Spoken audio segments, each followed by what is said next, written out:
Today we're going to talk about the spiciest digital nomad questions that we could find on the interwebs, across Reddit, across social medias, all these things. There are some funny ones in there. I could barely make it through while we were reading through these. I didn't want to put too much thought into them, Marissa, because as you know, we want some authentic responses and nothing canned, nothing prepped, just pure emotion coming out. And Jeff is extra spicy reaction. today, so I'm a little nervous of what's about to come out of his mouth, to be honest. Gonna restrain. Gonna pull back. And I feel like we should also clarify, spicy in this case doesn't necessarily mean like sexual. I was when you said that, I was like, it sounds like that kind of spicy question. There's a sexual one in there, isn't there? Maybe one of them. Well, about relationships, quasi. Quasi-sexual. But just kind of, they're spicy as in like hot takes on digital nomad questions. They're hard hitting, kind of like really make you think about right or wrong, about digital nomad life. They're fun. I didn't even think about that. If we title this thing spicy, we're gonna get flagged. We might. Should be all right. We should do just a spicy one day. But today, spicy is in hard hitting. Yeah, okay. Well, let's jump into the first spicy non-sexual one. Marissa, are digital nomads just modern day gentrifiers? That's a big one to start with. Well, opening up with that, just hot out of the gates. That is rough. Will you start? I want your take on this first. I mean, I think unintentionally in some instances, yeah. I think you'll see it. Let me explain where I've seen it happen. Yeah. That's usually in big hubs. Right? I'm thinking Mexico City, thinking Medellin. And the way that I see it is usually in restaurants. You'll see these really high-priced restaurants with digital nomad food. Like expensive digital nomad food. Like they didn't have kale bowls in Medellin. Avocado toast, quinoa bowls. They didn't have any of this stuff. And you see the same thing in Mexico City with these restaurants. It's interesting. I feel like when you say like the food prices, I feel like that's definitely one of the symptoms of like the type of food, the price of food. The first thing that came to mind as I was thinking about it was rent prices is always like a huge sign of it as well. And you see that, I think, like you said, in all the digital nomad hubs. There's a couple places, I think about it in Mexico as well, and Playa del Carmen and Tulum, but also for sure in Bali, in Copenhagen, and Thailand. So it definitely happens, and it's not something I feel like that I wish would happen. But I also don't know, I feel like there's more and more digital nomad visas being added by a lot of countries who are welcoming this in. So part of me feels like I don't know. It's like you wish it didn't happen. And part of me feels like it's sort of not stoppable in the way that the global economy is happening with Wi-Fi and like the free, like for people who can be anywhere and have permission to be everywhere. But what I will say is I don't think it's purposeful by the people doing it by any means, but I absolutely do think it's happening. And you see that, I think, the biggest sign of it is there's a lot of those, cities, towns, communities where people who used to live there for a lot of years can no longer afford rent in those places. And they kind of just keep getting pushed more and more to the outskirts of those places. And when you talk about, I think the restaurant, rent prices, you can see it in restaurant prices. So like if I think about in Playa del Carmen in Mexico, there's sort of like, a 20 by 20 block radius where it's like all of the avocado toast and nomad food and higher rent prices and newer buildings. And like there's a highway that separates it. And you kind of go right on the other side of the highway, and the food is like 1/8 of the price. Rent is 1/8 of a price. Like everything, you could it's just always walk. Like that, isn't it? Yeah, you walk right across when the you road. Leave the bubble. Yeah. Yeah. So there are absolutely these little bubbles pushing out, and I don't have a solution for it necessarily. I think it's important to be mindful of it. And if that's something, if you're listening and you worry about as you're becoming a nomad or traveling, you could consider not traveling to those specific places, stay in more local places, stay outside of those hot zones, especially now that I think they started because Wi-Fi was strong in those locations to start, and they were safe places and, lower cost compared to a lot of European countries or North American countries. And now with Wi-Fi and Starlink, so available everywhere, if that is meaningful to you, try to go to some more kind of like in the middle of nowhere places, I guess. I think that's the answer. I think it's go to less impacted places where the gentrification and the rising costs don't offset what they need in tourism dollars in the area. So in certain instances, places rely on the tourism dollars. Tourism goes away, and then that's 80% of the town's income. That's a problem. But if it's just a small percentage compared to how many people are getting shoved out, then it's kind of a problem. I mean, you see that at every local level too. You can't even solve that in the States. I used to live in Oakland. Same thing. Oakland was right next to San Francisco. So all of the finance bros and all the tech people were just like, well, it's only 10-minute train ride away. Let's just go over there where it's cheaper. Yeah. And then everybody that lived there got forced out. And New York, it's the same. This happens worldwide. We're just seeing it at a different through a different lens. So I think it feels different because it's like if you talk about the States, like you're talking about Oakland or Brooklyn, New York, or any city, right? It's like it keeps moving further and further and further out to these new neighborhoods that didn't used to be, high rent places.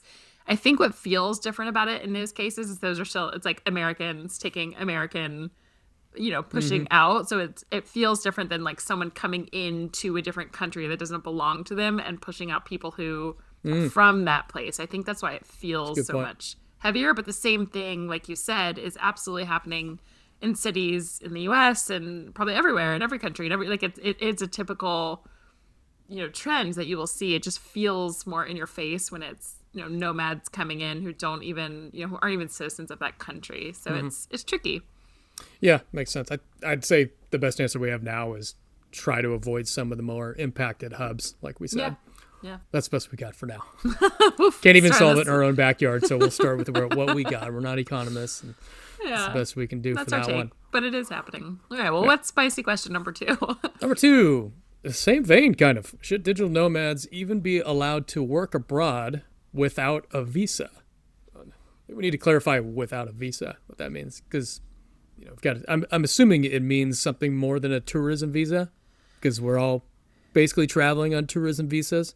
What do you think the underlying question is in this one? I guess the underlying question there is like, would you need to pay taxes when you're working? And it's interesting. There's something, I don't think it happens so much today. Soon after COVID in Bali specifically. So even when people were there, on a travel visa or legally with a visa, they had people who would come, and if you were working from your laptop in a cafe, police would come and like look at whether you had the right to be working remotely, and if you weren't, you had to pay a fine because otherwise you weren't contributing locally to the taxes. I haven't heard of that happening as much lately. I don't know I think they just had fewer tourism dollars right after COVID and needed to make money somehow to support their economy is my guess. I don't know that for a fact, but it just begs the right of like, or like should nomads be, if you're working remotely for somewhere for a couple months, like should you be paying taxes in that country for the couple of months? I feel like this is a bigger economist question that I don't have an exact answer to. I feel like selfishly as a nomad, I'm like, I hope not. That feels really tricky and hard as you're moving around so much to be like, okay, I was here for 2 months. I paid taxes there 2 months. I was here 1 month. But if I'm there 10 days. So I do kind of like the way that they have it now, which is if you're following the tourist visa, like time requirements, if you're only there under 30 days or 60 days or 90 days, or even if you have permission to be there 180 days. I don't know if you remember, I interviewed on the podcast, gosh, sometime in the last year, but he was a digital nomad tax expert. And he had an interesting take on this, which is like, he says a lot of people kind of, hate on nomads for not paying taxes. But he says, you forget you pay sales tax. Like when you're buying things, when you're paying for things, you actually are paying taxes in that country through sales tax and things that you're purchasing, even though you're not paying your income tax necessarily to there. So you're still contributing to the economy in this way. So I don't know. I like that they're now putting digital, if you want to stay somewhere for a year or longer, then you're doing a digital nomad visa, and then you have to do whatever tax implications they have arranged for that. So I don't know, that feels sort of fair to me, but it's confusing, and taxes are a big hot topic that is definitely not our expertise, but that's my limited take on it. What about you? I don't think there's a good answer. I mean, even if there was an answer, how do you even enforce it? It feels logistically, taxes are already logistically a nightmare. Yeah, it's impossible. And also it kind of doesn't make sense to pay taxes. You're going to have to pay taxes in your home country almost always, unless you've got your FEIE loophole. So it doesn't make sense to pay taxes in 2 countries, because the idea of taxes is to pay for infrastructure in the place that you're living. So it doesn't make sense to pay tax at home and then pay tax where you're currently living. So if you had a way to switch a button and say, turn off your taxes here, turn on your taxes here, it would make kind of a little bit of sense. Again, I don't have a good answer for this one. It's a good question. We need an economist for these kind of ones. Yeah, they're tough questions. One day. I don't know if people will be interested in that, but it would. Maybe one day we'll have a digital nomad economist on here. Does that exist? Is that a job title? Sure. It'll come up.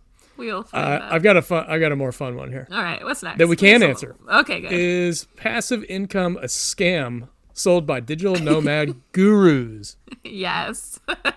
Anything with guru on it, I'm assuming. Right. I think the passive income scam, like, I think with anything on social media, it's not just, I don't think it's only digital nomads doing it. I think there's a lot of scams out there where people overpromise how little, truly passive income. I think the only truly passive income is that you've created enough cash that you can invest in something that is truly whether it's taxes or, real estate that someone else is completely managing and you've just invested in. Like, to me, and unless I'm missing something, other investing. But if you're running any sort of business or anything that someone's teaching you, I think there definitely are businesses that are more passive. It's not necessarily trading your time for work, but most people, I don't know, the 4-hour work week, I feel like Tim Ferriss is working probably a lot. I don't know how many hours per week he works, but I feel like it's probably more than 4. He works a lot, I would imagine. I feel like he's doing a lot on his podcast and stuff. But yeah, I think that the truly, if you ever see an ad that's like, don't make money in your sleep and 4 hours a week to set it up, like, it's not going to be true. But I think there definitely are some paths that are more passive than others. That's what I'll say. I think it's rebranded get rich quick. Yeah. It doesn't feel like it's get rich quick. When I think of passive and then I hear guru, I'm immediately thinking to these course creators, these digital nomad course creators, digital douchebags. The perfect picture of they're in Bali. Typically you see them. They check every single box that you're not looking for. They just don't respect the culture. They're like out spouting off stupid things about how you're supposed to live your life and all this kind of stuff. And the whole idea behind this passive income course, fill in the blank, is you take my course and you'll be able to generate income passively, get rich quick.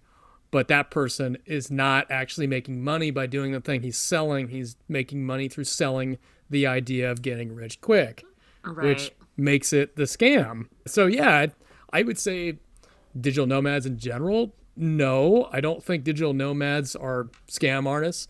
I think for whatever reason, this particular lifestyle attracts some of those people, and you do see them. And when you do see them, they're absolutely insufferable. They're absolutely obnoxious. I think it's more of like a personality type and mispromising though, because I think there actually are course creators who are teaching how to make money or get like to invest or to create something that they've done or to create a type of business. So I actually don't I know it's cliche and it's easy to hate on it. I think there are some that are actually like amazing and wonderful and that I would follow and learn from. There's people who have high integrity. Like, I think with any industry, there are people who have super high integrity and would be amazing to learn from. And then I think there are people who are a total scam, who are the people renting a Lamborghini while they take pictures, in some hour, like rent by the hour villa in Bali. And then they're going to stay in some whole, terrible place that's not like, I think there's people who give false advertising for their life where they say like, I work 1 hour a week. And then they're like grinding 12 hours a day. Like, that's the lies I think are tricky, but not necessarily and I don't think it's like all course creators or all people teaching how to make money or make wealth. Like, some people are great at it and should be teaching that. It's just like the integrity behind it, I would say. Mm-hmm. Yeah. Why do they gravitate towards Bali? What is with that? Low cost of living, beautiful villas, housing, aesthetics, great food, great health. It's like a really healthy, I think a lot of people who gravitate toward this are also gravitating towards like healthy lifestyles. Not everybody. Some people are also like partying and drugs and smoking and drinking and whatever like during it. But Bali's what? just a place that for an affordable amount, it's so good for your health. Like there's a magic there. There's Mm, like outdoor gyms with saunas and pools, and also just it's kind of like the network effect. I think there's so many people there who are living. It's like good networking because everyone's there trying to kind of like live this life. So there's people you can learn from, get help from, work aside, it's just like the little hub that everyone has gone to for this. It was really mm, just like a first starter, I think, and it's a mm. magical place. You can't really blame people, but it's becoming an interesting place filled with all of these people instead of just wonderful local Balinese people. But that goes back to the gentrification question to start. Like Bali is definitely becoming gentrified. All right, next question. This is a fun one. It's not actually spicy, but in the world of relationships. So Jeff, do digital nomads suck at relationships, or this is some word it's so funny, or are they secretly commitment phobes? So are they bad or worse? So so none of us can be good. We're just bad or bad. We are bad or Wait, bad. read that again. Do digital nomads suck at relationships? Option 1, we suck. Option 2, a little deeper, we're secretly commitment phobes. Why I would this think come out? I think this should be like a three-part question, which is, do digital nomads just suck at Good relationships in podcast. general? Yeah. Two, is it Okay. that they're secretly like they're fine in relationships, but they're just secretly commitment phobes?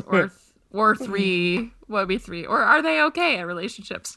That wasn't an option, but we're adding in the third. What's your take? I think digital nomads with everything are more likely to be on the spectrum of commitment phobic to stuff, to like Places, to to timelines, to locations, to flights, timelines, to plans. flights, to plans. Yeah, I think that probably crosses over into relationship land as well, pretty easily. So I would say, yeah, maybe the commitment side is probably a good read. And does that lead to sucking in relationship? Probably in certain instances, yeah. In general, do digital nomads suck at relationships?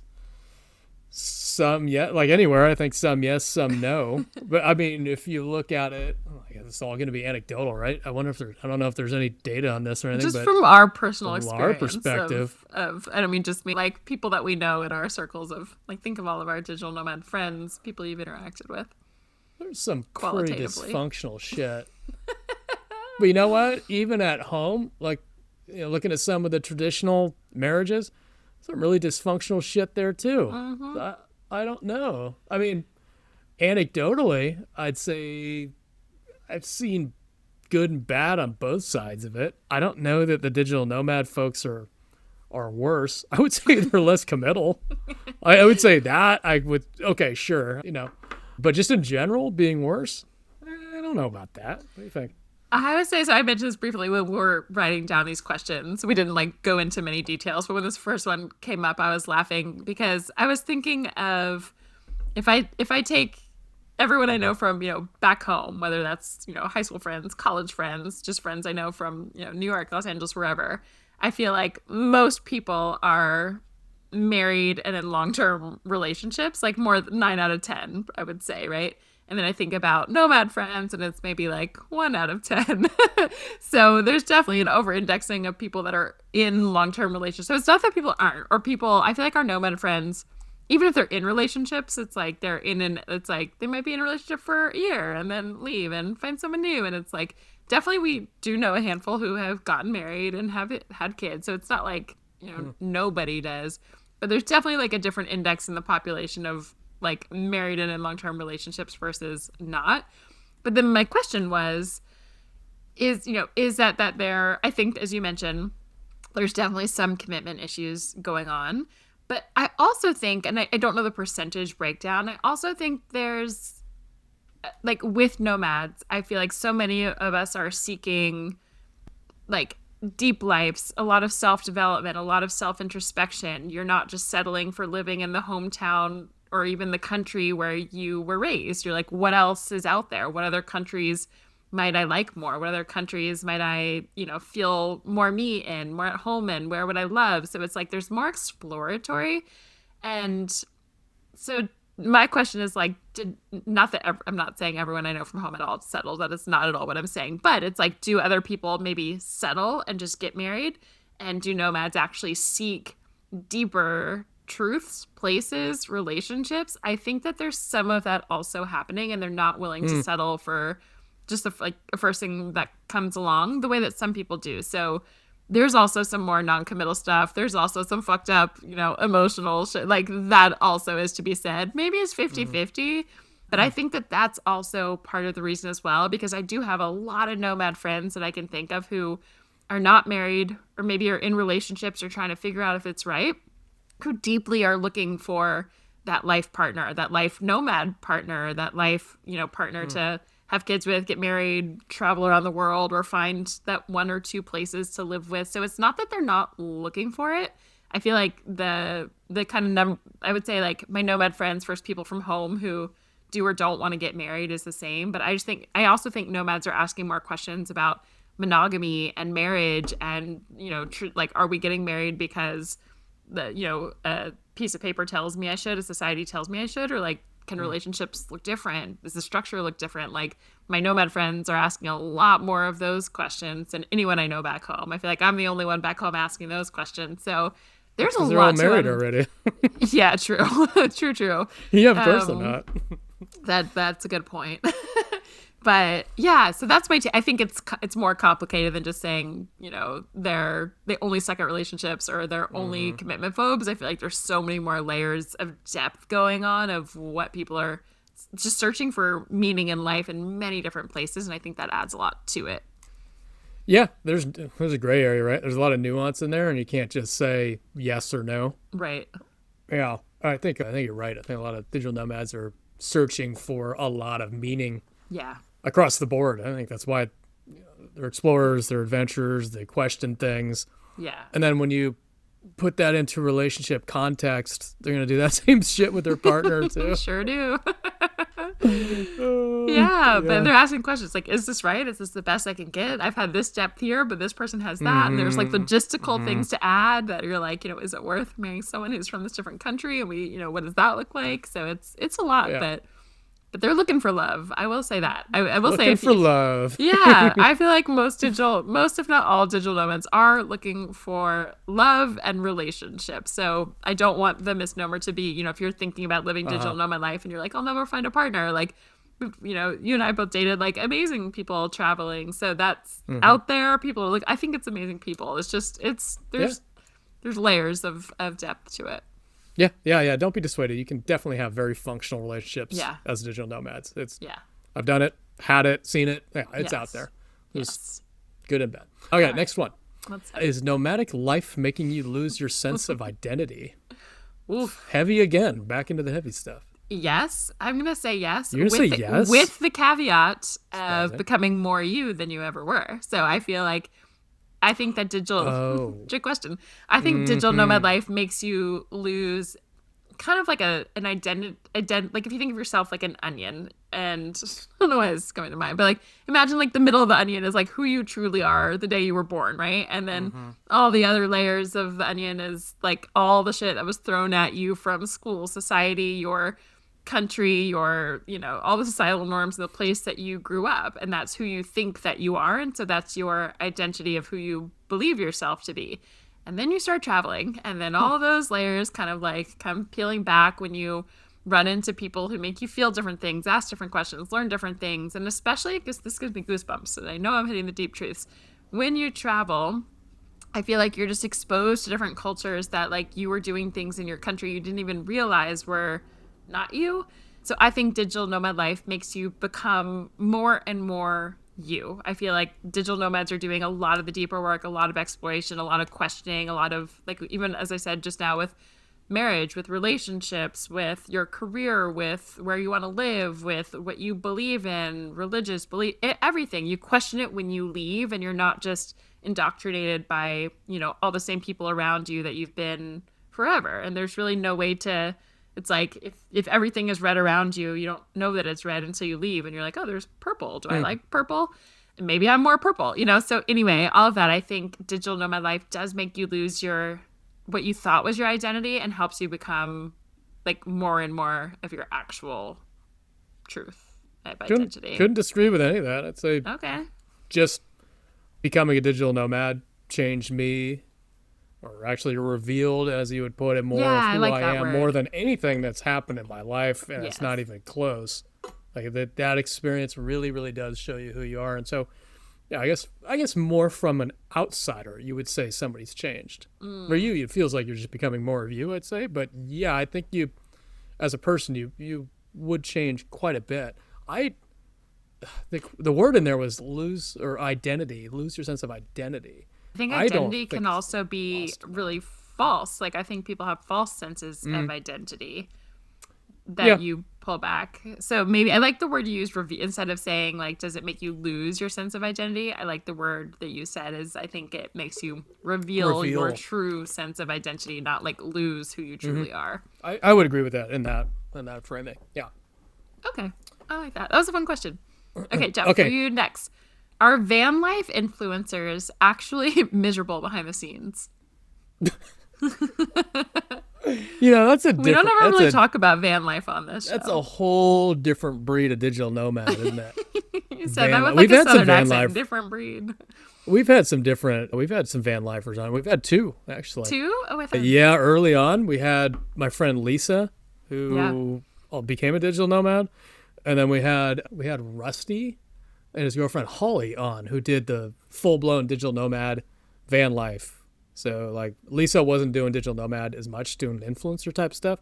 These folks were setting up the satellite on top of their van in the national state parks and working in the van. So that was kind of legit. They're different. It's just they're built different for sure. What do you think And is different, or are they happy? They're doing it? isolationists. They want to be interesting. in nature. Yeah. I mean, the whole point of this van life for them, at least for those folks, were to go deep out in the woods and just be working online, but just deep into nature. And Because they think wanted to be isolated, or because they like nature? Like, would they have been Maybe happy both. with a lot of friends in that nature, other van lifers? I think so. I think some van lifers do these meetup types of things. They just like all circle their vans. I'm just imagining bonfires and the dude with the guitar. Yeah, I think that's I don't know accurate. enough. I think I don't know that's enough about the van life people because they are different from typical digital nomads. Yeah, I they think are. they're a little bit more earthy and wearing a little bit more hemp. Sorry, don't come at me. Don't tag me. Don't tag me, come bro. at Jeff. Don't come at Okay. me, bro. You It would go tell somewhere me. I today. don't know. I don't know. I don't know enough Yeah, about we don't We don't Jeff cross and I paths have- very often. We don't. Yeah, we really never do. I can think of one friend who's like a digital nomad who also did some van life like stints. That's like the only person I can think of, but mostly we don't really overlap much. Actually, I have another friend. There's a couple I know who I met in Thailand, and they nomaded around Europe in a van for a little bit, like as they stopped nomading so much. So it happens occasionally that like digital nomad people become van lifers, but they are kind of two different breeds. And you and I have never done van life, so we don't really know. What was the question? Are van life influencers actually miserable behind the scenes? I don't know. I wouldn't don't have know an either. Answer. They don't Yeah. seem like it, but I think it's a harder think so. life. I feel like it's even more definitely a harder freedom. life. Yeah. Well, it's interesting. It's like you have a little bit less freedom in the sense that you can't just like pop your van across the globe the way that we can, but you have more freedom, whereas like we have to choose an Airbnb for a couple of weeks in one location and stick with it if we don't like. You get to have the freedom to move around more. But are they miserable? I don't know. It seems really hard to live a van life to me. It's a very small space, but then I know some people they're like, I get to park here, and then like you get to have the best real estate looking at the sunrise over the ocean from your bed in the van. So I couldn't tell you if they're miserable. Some probably are and some probably aren't. I feel like the same as nomads. Like there's some Gotta be the miserable same, right? nomads who have it, are unhappy with themselves in general, no matter where they go. And there's some people who are really, truly happy. And there's also different, I would imagine the answer is there's different seasons, right? Even with us as nomads, like some seasons, like things are going your way, you're around great people, you're in a great relationship, work's going well, life's going well. And then there's other seasons where everything is hard and wrong and you lose your job and you break up with your partner and like, life is hard. Life. So life. So Yeah. my guess is that it's like whatever season of life they're in is probably similar if they're as happy or miserable as nomads or van life or anyone in life. Yeah. I don't know. That's a tricky one. Without knowing enough of them for any sort of thing to draw from other than two. I don't know what it would be. I think I that's just follow some on probably the same. Instagram, but I feel like that's not real life. We don't know what they're really going through. No. So, Yeah. interesting one. All right, what's next? Okay. Is the digital nomad style or digital nomad life authenticity, quotes, actually fake? So the meaning of the question of, people assume that digital nomads are living this authentic life, and you'll hear that word thrown around quite a bit. Living my authentic life. And it's usually curated all over social media, Yeah. Is that actually fake? I would say with social media, everything is fake. Even people who are, there's some people who definitely are more real on Instagram and like really do show you the times they're crying and then, have self-doubt and, unhappy with themselves, But all even of the that. crying people are they're doing it for attention too. I mean, Not all of they're them. even I using feel like, that. I Let me don't know. set the camera real quick. Okay. Yeah. Cue tears again. What? It's strange. It's social media. I think we all know social media is strange. So when you say are digital nomads authenticity actually fake, I think anything you're seeing on Instagram is a highlight reel of hard or good, whatever that person is wanting to be showing. But you also just can't possibly, unless you're the Truman Show, streaming your life 24 hours a day, you can't show everything. And I think there are a ton of really authentic digital nomads not living on Instagram. Like most of the people none of our friends are, I can't think of, I know a few digital nomad influencers. None of them are like our good friends. And I feel like a lot of digital nomads we know are living very authentic lives to them for sure. But I think the travel influencers that you see, I don't know, I think I follow like a decent amount of pretty authentic travel influencers who are sharing the good, the bad, the ugly, the same way we try to show, like, right? Like you guys don't know our full lives. You don't know everything going on with us. We show up and we talk on the podcast about topics, but we try to share like the amazing parts of nomad life and also the parts that are really hard. And we're just telling you like, yeah, maybe a lot of us are commitment phobes and searching for a meeting and all, like that's real too. It's not just like, look at this, my boyfriend on this beach in Thailand and life is wonderful. We're like, yeah, it's fucking hard. There's things we're going through. So I think there are absolutely fake, on influencers that you see on social media living digital nomad life who are not authentic and are showing you whatever they want to pretend their life is and are probably unhappy on the inside. But I think there's also a lot of really, I think a lot of digital nomads are some of the most authentic people I know because we're like, here's my life. Like, oh, this is it. I'm searching, I'm looking, I'm growing, I'm deepening, all the things. So I don't know. What's your take on it? Well, we certainly lay it all out there. We've talked about every single, too many detailed hardships about food poisoning and getting hurt and loneliness and DACLA, sentenced to DACLA. Like, I think the nature of travel is you typically you're not inclined to record shitty moments too much unless it's extraordinarily shitty and kind of funny. Typically, right, you're like, I don't want to forget how terrible this place was or this moment was. Yeah, exactly. And sometimes you do that, but usually the shitty moments are just there's really nothing to look at, and like you're just sick in a room, or I mean, there's nothing to show. There's literally nothing to show. Usually, when you're recording your best digital nomad life, it's some amazing view or something cool that you're doing that's interesting to look at. So when you're not doing well, there's nothing interesting to look at. So what exactly would you share, right? So yeah, by nature, social media. You would share the tripod of you crying alone in a dark room in an Airbnb that you set hate. it up. And, yeah, exactly. So we're not recording those moments, or the moments where you're like grinding at 2 a.m. on your computer because of a weird time zone change and like a dark room, and like we're not recording that. It's not like what you shared. Yeah. Some people do. Some people show all of that, but yeah. I would say some people are overly on the other side of just sharing this ideal life that I can see it.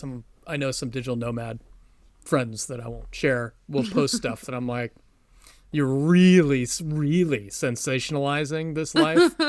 I know that you are. Right. This, some of their flying business class, first class, just look at the meal, look at the beautiful meal I got. Look at my slippers. Like, okay, you're being obnoxious. This is right. Not standard. So yeah, it can be, I'd say, but I wouldn't say as a general rule of thumb. I don't think this authenticity is fake as a rule of thumb. Yeah. Again, a lot of these are black and white. This one's a gray area. Yeah. All right, Jeff. Is digital nomad life a cult? Yes. Next question. Move on. No further answers. Yeah. Well, it kind of depends. It kind of depends on the group. Some groups can feel pretty cult-like. I mean, we even joked that Wi-Fi Tribe was a cult. We still joke that it's a cult. Still a joke. I don't. Joke? Why do we? It's kind of not a joke. Yeah. I mean, what? We always joke it's a good cult. Well, it's a good cult. It's a cult for good purpose. Should we look up the definition of a cult? Okay, one says a relatively small group of people having religious beliefs or practices regarded by others as strange or sinister. So we're not, that's not us.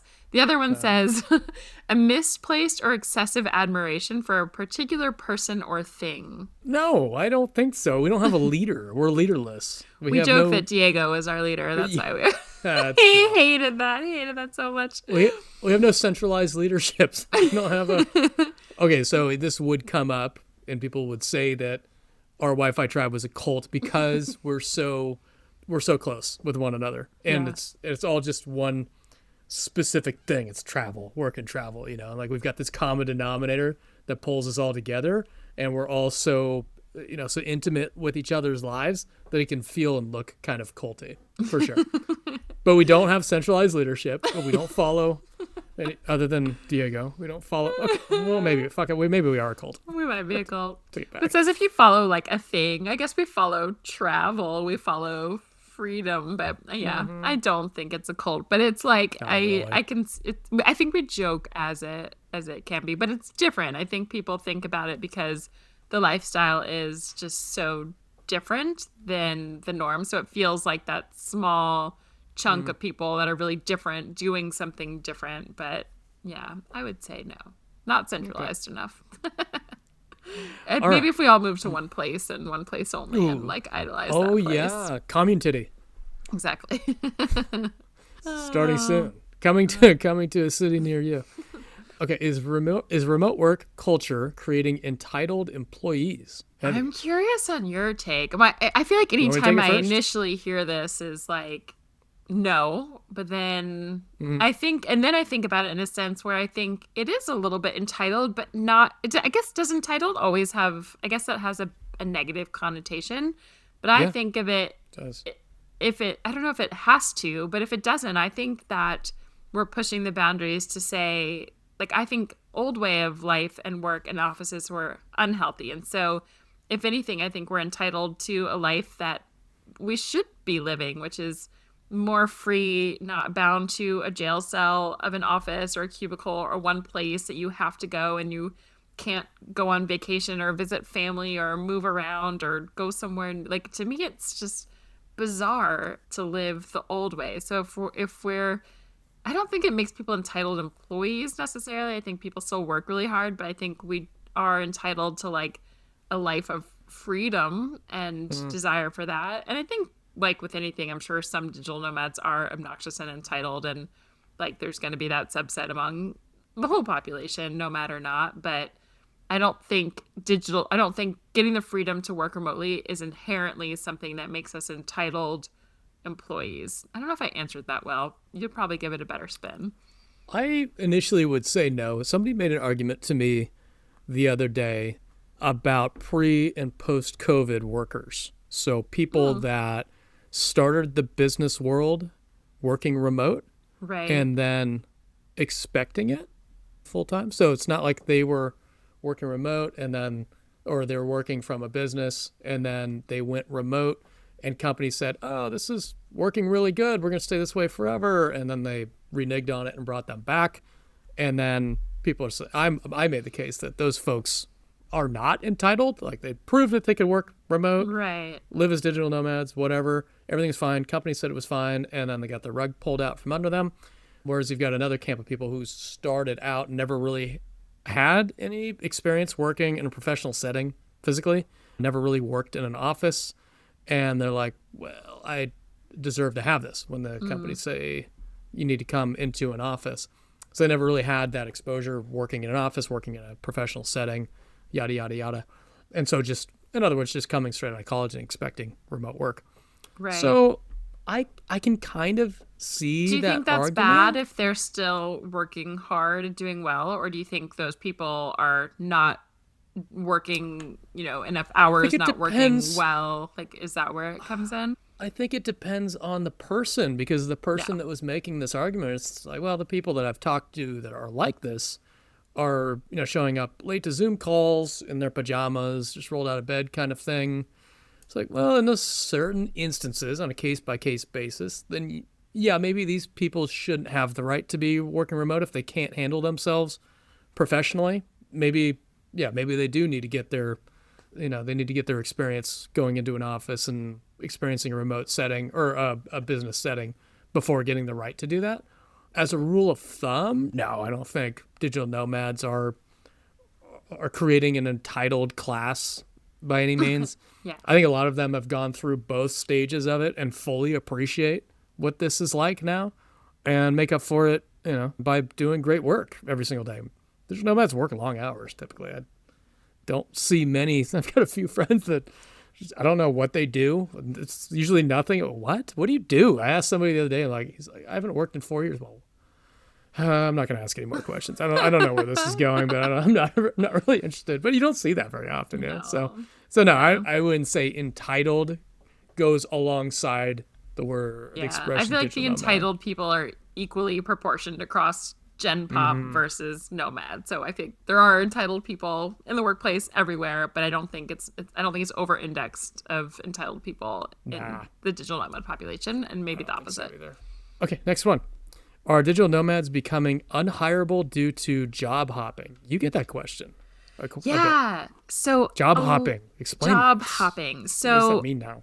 I think if you think back to the generation before us, most people stayed in one company, one career, like I say one career, but really one company for decades, 5, 10, 20, 30 years. And when you look at that, it was actually like an honor. It meant you were dedicated, you were loyal, you were a good employee because you stay. And when this started to change, I would say in the last 10 years or so, and really in the last 5 years, even more so, a lot of people have the fear of having too many different companies on their resume and too little time. I think part of it is that people aren't willing to settle. There's a lot more transparency in ways to find jobs, what else is out there. You're not just limited now to the 10 companies in your city or neighborhood or town. Like now that there is remote, you can, there's so many more options. And I think with that, people are hopping a lot faster. It's also a way to get promotion, like to get raises. So instead of getting a, 3-5%, maybe 10% if you're really lucky raise, each year, just annually, that's kind of typically what people do in salaries. When you jump to a new company, you can get a 20% raise, a 30% raise. So the more you job hop, people started to find like you can actually make so much more money. What happened was people started moving companies every 8 months, 6 months, 1 year, 1.5 years instead of, 5, 10, 20 years. And a lot of people started to get afraid that companies wouldn't hire them because they weren't. It's almost like the commitment vogue question, right? Like, would you date someone who like never stays in a relationship? It's like, will you hire someone who's jumping around every 6 months because you feel like as someone who's hiring someone, they're going to leave you soon. So why train them? Why hire them? So you kind of become, quote, unhireable is the fear of it. I think if you are literally moving places every 2-3 months, 6 months, forever and ever and ever ongoing, that might be a red flag to an employer eventually. But if you stayed, I remember talking to a beach commuter once who was a client who she had worked as a teacher for something like 11 years or 15 years. I can't remember. And she was afraid that if she switched to something and didn't like it and then switched again, she would become unhireable. I was like, you literally worked somewhere for like over a decade of your life. I think you're, you've proven you're capable. But a lot of it's about telling the story of like, are you looking for something new? Do you want to stay? So I don't think job hopping in and of itself is going to make you unhireable unless you literally like don't stay anywhere for 2 months forever and ever and ever. But also a lot of it is how you tell your story. Like if you come to apply and you're like, hey, I'm looking to be here for 3 months till I find the next best thing. I know you wouldn't say that out loud, but if an employer senses that energy, they probably won't hire you. But if you genuinely are, like we talked about, even like with the nomad relationships, just because you're looking around, if you're looking for something that you genuinely want, if you come to us and you say like, hey, I love this company, I've been looking for a place to feel like home and to stay long term and to grow, then great. So it's not that it's like inherently bad. And I think it's also becoming more and more and more normal. And also I just want to offer one flip side kind of point of view as well is when I had been at Pepsi for, it was like close to 6 or 7 years when I left. I remember at one point I was talking to a recruiter when I was thinking about leaving just to go work at a different company that was not, what we call in CPG, consumer packaged good. I wanted to work somewhere smaller, something a little bit different. And the recruiter I was talking to actually told, and I was young back then, but I was like, I thought it was so good that I had interned in my college years and went straight to this company. I'd worked for a lot of years there.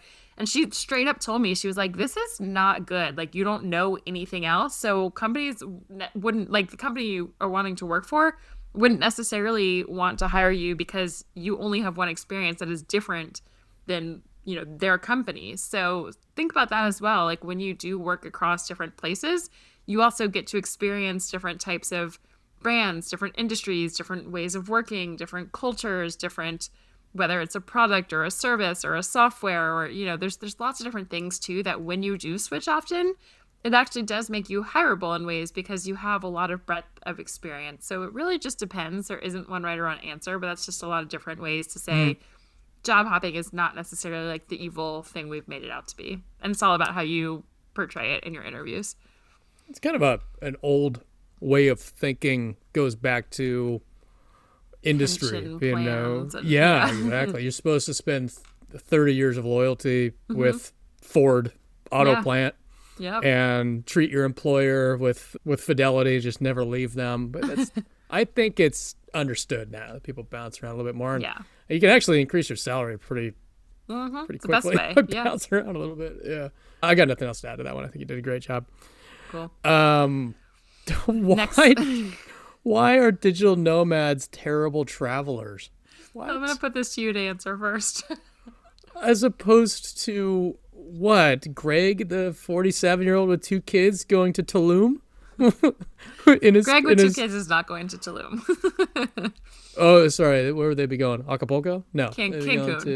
They'd be going to Cancun. Oh, yeah, right. The programmer or Disney would World. be going to Tulum, or the influencer would be the going programmer. I've never heard that. Programmer. Yeah. Oh, I actually asked ChatGPT to come up with stereotypes for digital nomads for one of these questions. It was like authenticity one or something. There's some hilarious stuff in there, including a programmer. We'll have to do that one time. But so how do digital nomads compare to Greg? How are they terrible travelers? I don't get that. I mean, travelers. I think they're the best, efficient. They pack well. They're really fast through airports, really good at getting accommodations, understand the terrain usually before they get there, not walking around with a tourist map and suntan lotion just on the nose and flip-flops, getting ripped off by scam artists. You see them coming a mile away. Like, those are bad travelers. Digital nomads don't do that. I don't know. They're pretty good travelers. I take issue with this statement. What are they getting at with that one?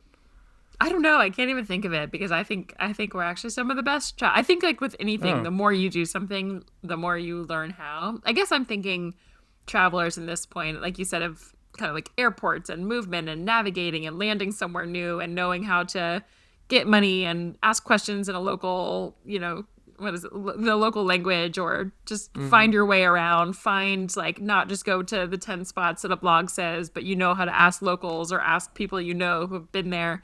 So I think that digital nomads are the best travelers I know. I feel like when I travel with nomads, you're just traveling with like experts and it's easy. And I feel like I'm an expert traveler from traveling to so many countries and places and airports, and there's always more to learn, but I feel like you and I know way more than an average non-digital nomad as a traveler. Yeah. So I would agree with that. Dispel this question. Yeah.